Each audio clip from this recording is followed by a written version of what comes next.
Welcome to another deep dive. This time, we're taking a look at The Art of Strategy by Nash, Dixit and Barry Nalebuff. Oh, yeah. This is a good one. Yeah, game theory is a fascinating topic, right? Yeah. And we'll see, it can be applied to pretty much everything from negotiating a raise at work Definitely. to, surviving on a deserted island with a bunch of strangers. Absolutely. It's about making the best decision when your outcome depends on what others do. Right. It's all about strategic thinking. Yeah. And Dixit and Nalebuff just have so many great real-world examples. One that I thought was so interesting was about Richard Hatch, the first survivor winner. Oh, yes. The guy who played naked. Yeah, exactly. So he actually lost a challenge on purpose. Really? I know, right? It seems crazy. It does. But he did it to improve his odds of winning the whole game. Interesting. I'm all ears. So if he had won that challenge, he would have had to eliminate either Rudy or Kelly, who were both really strong competitors. Ah, I see. So by throwing the challenge. Exactly. By losing, he let Kelly, who was probably the bigger threat at that point, Oh. take out Rudy, which left him with a better chance against Kelly in the final round. He strategically limited his choices to get the outcome he wanted. Fascinating. A brilliant example of counterintuitive thinking. So it's kind of like the old saying, he who fights and runs away lives to fight another day. Totally. It reminds me of another example of the book Charles de Gaulle. Uh-huh. He was a master of what Dixit and Nalebuff call the power of intransigence. Intransigence, stubbornness. Exactly. Even back during World War II, he would just stand firm in his beliefs, even when it seemed like it wasn't the best move at the time. So like appearing inflexible can actually make you more powerful. Yeah, it can. He understood that, holding his ground, even if it seemed like a disadvantage in the short term, ultimately forced others to take him seriously. So he basically forced others to acknowledge his power. Interesting tactic. Absolutely. They had to concede to at least some of his demands. So it's about choosing your battles strategically. Can this help me, say, if I'm trying to stick to a new workout routine? Well, maybe not exactly, but the book does actually talk about something kind of similar. Okay. Like this idea of burning bridges. They connect it to those weight loss shows, The Yeah. Biggest Loser, Right. where contestants publicly commit to their goals. Yeah.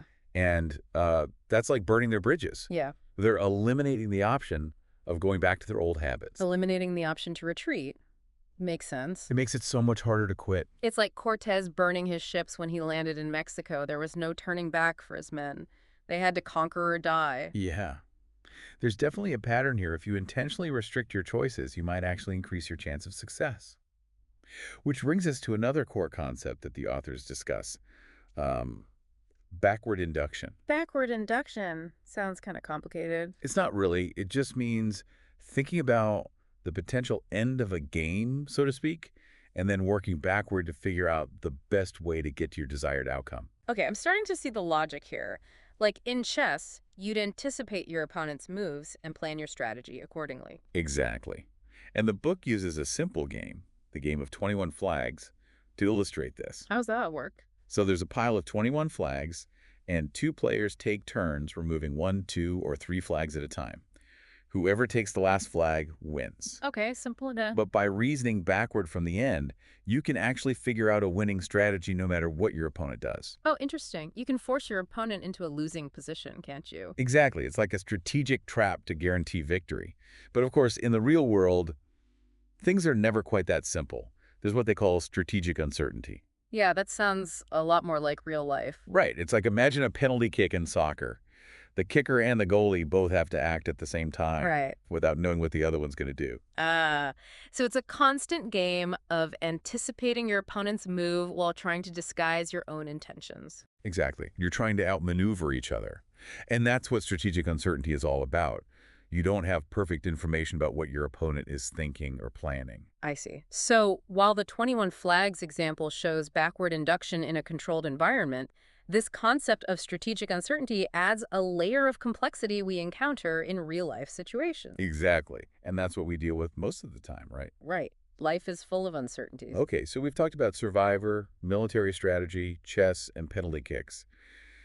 But all of this seems a bit cold and calculating, right? Well, game theory often gets a bad rap for being all about ruthless self-interest. Yeah, like survival of the fittest or something. But Dixit and Nalebuff actually address that directly. They discuss some really interesting experiments, like the ultimatum game. Ultimatum game. Yeah, Yeah. it shows that even in scenarios where it seems like being totally selfish is the most logical choice, Hmm. people often act fairly and even altruistically. So you're saying we're not always driven solely by self-interest? Not always, no. It's more nuanced than that. Okay, so tell me about this ultimatum game. How's it work? So let's say there are two people, and one of them gets to decide how to split a sum of money, like, say, $10. Okay.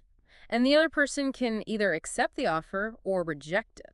Okay. But here's the thing, if they reject it, they both get nothing. Ah, so there's a risk involved for both players. Exactly. Now, logically, the second person should just accept any offer, right? You'd think so, right? Because, like, even $1 is better than nothing. Exactly. But that's not what happens. People routinely reject offers that they think are unfair, Whoa. even if it means they lose out on some money. It suggests that this sense of fairness is a really powerful motivator. That's pretty fascinating. So even in these strategic situations, we're not always just robots trying to maximize our profits, right? It seems our sense of fairness overrides pure economic rationality. And there's another interesting experiment, the dictator game. Okay, what's that one about? It's similar, but this time the first person just dictates how the money is split. The other person has no say in the matter. So it's not really a game then. There's no back and forth, no negotiation. Precisely. It removes the strategic element entirely and just tests how generous people are willing to be. Hmm. And the surprising thing is that people still often give away a portion of the money. Wow. So it's not all about cold, hard strategy then. There's something else going on. Right. It suggests that altruism might not just be some kind of strategic facade, but a genuine part of human nature. Okay, so even in this realm of strategic thinking, human values like fairness and generosity do actually play a part. They do. And Dixit and Nalebuff even bring up evolutionary psychology as a possible explanation. It'll be interesting. They say, fairness and altruism might have actually helped groups survive and thrive throughout history. Ah, so by being fair to each other and looking out for the group as a whole, our ancestors might have been more likely to survive and pass on those traits. That's the idea. So it's not just about individual gain. It's also about the survival and success of the group. Makes you wonder how much of our behavior, whether we're aware of it or not, is influenced by our evolutionary past. Exactly. And that's what's so fascinating about the art of strategy. It explores this complex interplay between logic, human behavior, and even our evolutionary history. Yeah, it's definitely making me rethink how I approach decision-making in my own life. It's not just about winning. It's about understanding the whole game, the players, and even the bigger picture. Absolutely. And remember, this is just the tip of the iceberg. We've only just begun to unpack this intricate world of strategic thinking. There's so much more to discover. Definitely.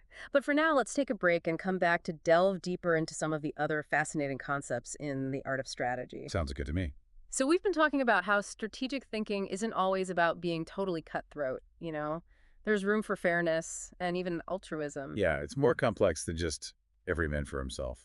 Right, exactly. And speaking of complexity, have you ever heard of the prisoner's dilemma? It's kind of a classic example in game theory. The prisoner's dilemma. Yeah, I feel like I've heard that phrase before, but I'm honestly not sure I totally get it. Okay, well, imagine you have two suspects in a crime. They're being held in separate cells, and they can't communicate with each other. Okay, classic good cop, bad cop situation. Sort of, but with a twist. Each prisoner has two options. They can either confess to the crime, implicating their partner, Right. or they can stay silent. Okay. And here's the catch. If both prisoners stay silent, they both get a relatively light sentence. Makes sense they're not giving the cops anything to work with. Exactly. But if one prisoner confesses while the other stays silent, the one who confesses goes free, and the one who stayed silent gets slammed with a much harsher sentence. Wow. So there's a huge incentive to betray your partner. Right. But if they both confess, they both get a moderate sentence, something in between the light sentence and the really harsh one. Ah, I see. So it creates this tension, this conflict between what's best for each prisoner individually and what's best for them collectively. Yes. Because if they both act selfishly and confess, they both end up worse off than if they had both cooperated and stayed silent. It's like they're both trying to protect themselves, but they end up screwing each other over in the process. Exactly. It's a powerful illustration of how rational self-interest can sometimes lead to a totally irrational outcome for everyone involved. And this isn't just some theoretical idea, right? Yeah. This applies to all sorts of situations in real life. Oh, absolutely. Think about arms races between countries or companies competing in a market. Each one has an incentive to outdo the other, Yeah. but if they all go too far, they can all end up worse off. Even simple negotiations can turn into a prisoner's dilemma. It shows how hard it can be to establish trust and get people to work together. It's like, how do you convince someone to cooperate when there's always that temptation to betray them and get ahead? That's the million-dollar question, right? And the prisoner's dilemma helps us understand why cooperation can be so difficult, even when it's in everyone's best interest. So, even though the prisoner's dilemma shows us these barriers to cooperation, we know that people do actually cooperate all the time. All the time. How do we overcome those barriers? What factors encourage collaboration? Well, Dixit and Nalebuff, they look at a few key factors. Repeated interaction is a big one. When people interact with each other repeatedly, they're more likely to cooperate because they realize that, screwing someone over today might give you a short-term advantage, Right. but it could also damage the relationship in the long run. It's like, if you're going to see this person again and again, you better play nice. Exactly. Reputation also plays a big role. If you're known as a trustworthy person, Yeah. people are more likely to cooperate with you, right?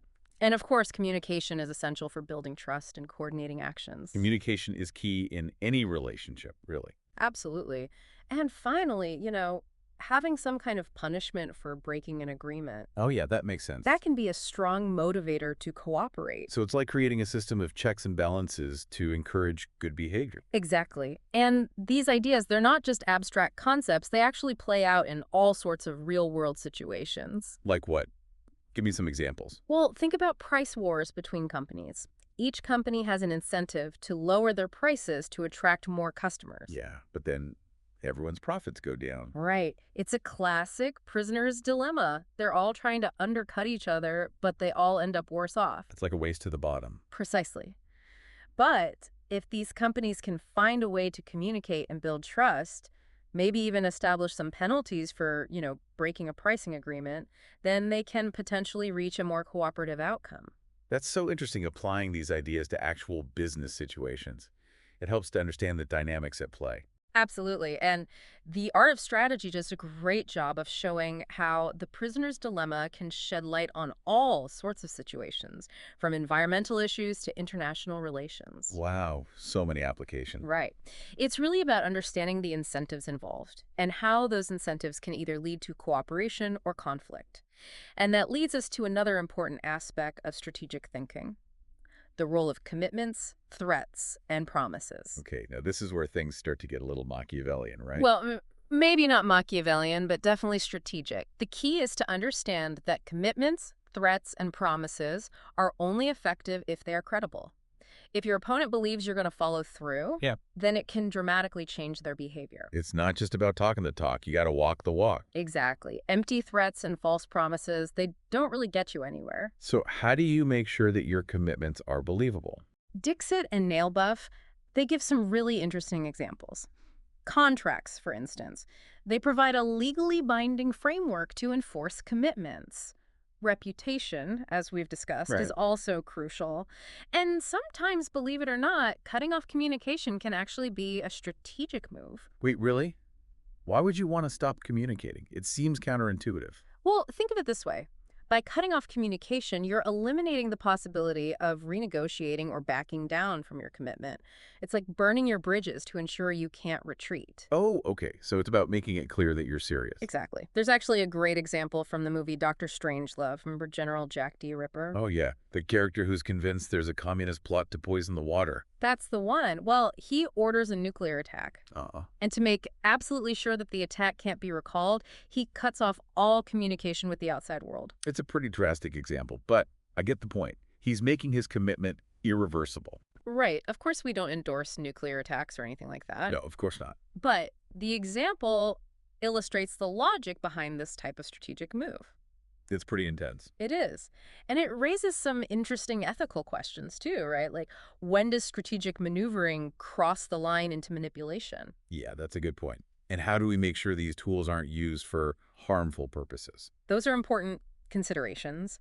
The art of strategy actually talks about the ethical implications of strategic thinking, encouraging readers to think carefully about the potential consequences of their actions. It's like the old Spider-Man quote, with great power comes great responsibility. Exactly. It's about using your strategic knowledge wisely and ethically. So you were saying something about information being a powerful weapon. It sounds a little bit like we're stepping into the world of spies and secret agents now. Well, in a way, yes. If you have information that your opponent doesn't have, Huh. you're in a much stronger position. Makes sense. And conversely, if they have information that you don't, you're at a disadvantage. It's like playing poker and your opponent can see your cards. Not a great situation to be in. Not at all. So, the art of strategy looks at ways to both hide and reveal information to your advantage. There's this concept called signaling, where you take actions to reveal favorable information about yourself. Okay. And then there's signal jamming, which is about concealing information that might hurt you. So it's about finding that balance between being transparent and keeping your cards close to your chest. Yes, exactly. It's a delicate dance. Can you give me some examples of signaling and signal jamming in action? Sure. Think about a job interview. The candidate is trying to signal their qualifications and experience Right. to convince the employer that they're the right person for the job. Okay, yeah, that makes sense. On the flip side, a company might try to downplay its financial troubles during a merger negotiation. Ah, so they don't scare off the potential buyer. Precisely. They're engaging in signal jamming to get a better deal. It's amazing how these things are happening all the time, even if we don't realize it. Oh, absolutely. And it's not just individuals or companies that do this. Governments signal and jam all the time in international relations. Oh, I bet. Trying to influence public opinion and all that. Exactly. Espionage, for instance, is all about gaining access to information that the other side doesn't want you to have. It's like a giant game of chess where information is the most valuable piece. Well put. Now, Dixit and Nalebuff also spend some time talking about auctions, Oh, which are another great example of strategic interaction. auctions, there's definitely a strategy to them. It's not just about yelling out the highest number, right? Not at all. You have to think carefully about how much you're willing to bid, Yeah. taking into account what your opponents might do. The authors talk about different types of auctions, like the English auction, where everyone can see each other's bids, Right. and the sealed bid auction, where everyone submits their bids privately. So each format has its own unique challenges. Exactly. And one of the biggest pitfalls in auctions is something called the winner's curse. The winner's curse. That sounds bad. It can be. It happens when the winner of an auction ends up paying more than the item is actually worth. So you win, but you actually lose. Kind of, yeah. It's often because the winner was overly optimistic about the item's value. Ah, so you get caught up in the excitement of bidding and you end up overpaying. Exactly. To avoid this, Dixit and Nalebuff recommend bidding as if you've won. Bid as if you've won. What does that even mean? It means taking a step back and asking yourself, if I knew for sure that I was going to win this auction, how much would I be willing to pay? Okay, so it's about being realistic and not letting your emotions get the best of you. Exactly. It forces you to think about the true value of the item, not just the thrill of winning.